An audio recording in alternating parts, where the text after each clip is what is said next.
So, as we're doing this video discussion, video primo, this is basically about J-Town.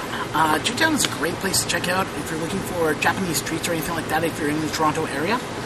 And what's really cool is that they brought out a lot of these nice, great foods that you can try right now that are already pre-made. Especially like this. This is yakitori. Yakitori is basically like barbecue. Now this is chicken leet, which is basically dripped in a sauce. If I remember correctly. Primarily shoyu. Soyu. And soy sauce, and I think there's a little bit of sugar to it too, and salt. Yeah. I can taste it very strongly in it. Maybe some sesame oil or something like that. Yeah, probably. That's probably it. As you can see, well grilled. And it's like a shish kebab almost in a sense. So, as you can see there. Mm-hmm. So, how does it taste? Let's find out.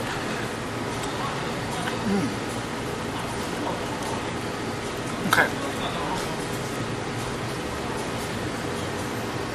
The lead is asparagus. The chicken tastes like chicken, but it tastes like chicken dipped in all this, like dipped in a sesame seed slice, oil base. What do I think of that? Very, very tasty. Very, very good.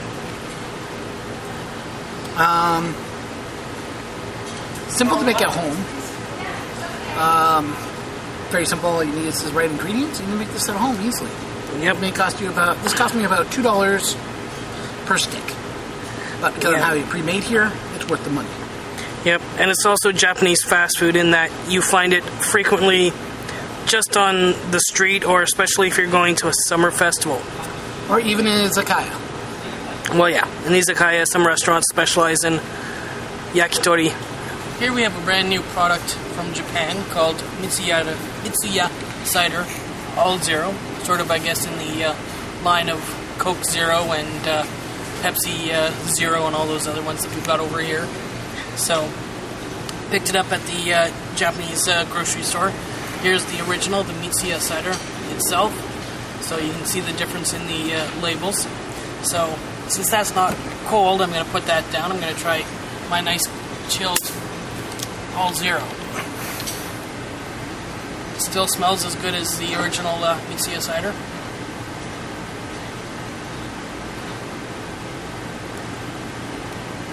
And they did a very good job. He did a very good job at keeping the flavor exactly the same. Now, would you say that's one of the best drinks out there? Oh yeah, it's really, really nice. It's really refreshing. Too bad it costs so I was going to use bloody, but it costs so much.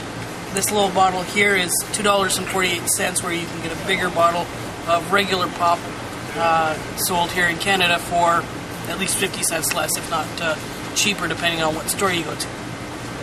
But so you recommend Mitsuya cider to anyone who wants to try something different, eh? Definitely, especially if you like the drinks like 7-Up or Sprite. You'll really enjoy Mitsuya cider. So right here, what I have in my hand is onigiri rice ball. It's like a triangle almost, in a sense. What's great about this is that this one is a tuna. There's many different types. You can get spicy salmon. You can get other types of flavors, even rice bean, which I don't even know if I like what rice bean tastes like. Yep. Don't want to deal with it. Chicken salad, too. Yeah, chicken salad. This cost me $1.50, and what's kind of interesting is here's a pull tab.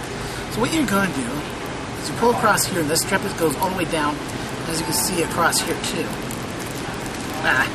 And now it's stuck because of the tape here. Yes. So what I'm going to do is I'm going to remove the tape here. When done well, it should just peel all the way across, so you got both the other halves nicely pullable, but they like to use their tape here to make sure it's good and tight. Now you can see it's all wrapped up nicely. So what I'm going to do is I'm going to pull up this side.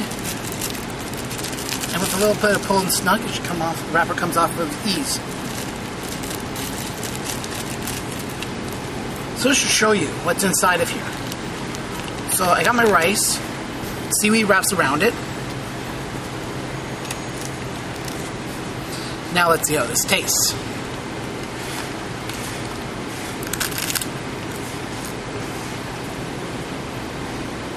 as you can see, not clearly, but here's like bits of tuna and the rice and seaweed. I will say this, for $1.50, worth every cent. Now in Japan, you can probably pick these up, I think it's just $1, which is about 100 yen, give or take. So, is it worth it? Definitely. Alright, continuing on with our wonderful snacks and fun stuff that you can get in Japan. Here we have koroke. As you can see on the top, it says beef here, so this is a beef koroke. Koroke is actually just a Japanese shortening for the word croquette. So as long as you know what a croquette is, you've got a pretty good idea of what this will be. So it's beef mixed up with mashed potatoes and then breaded and fried. Let's see if I can easily break one of these apart.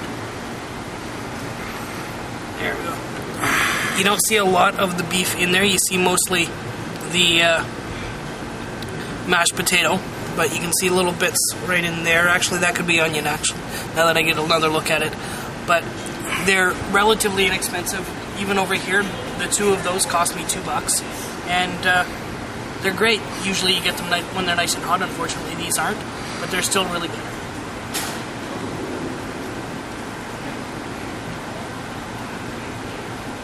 You don't get a lot of potato in Japanese food, but they do like the croquettes for whatever reason, and it's really nice to get some mashed potatoes when you're over there. They don't also sell this in just mashed potatoes. You can get it in tuna, and you can even get it with corn. Well, the mashed potatoes are the base for the croquette. I meant tuna or yes, pork, chicken, yeah.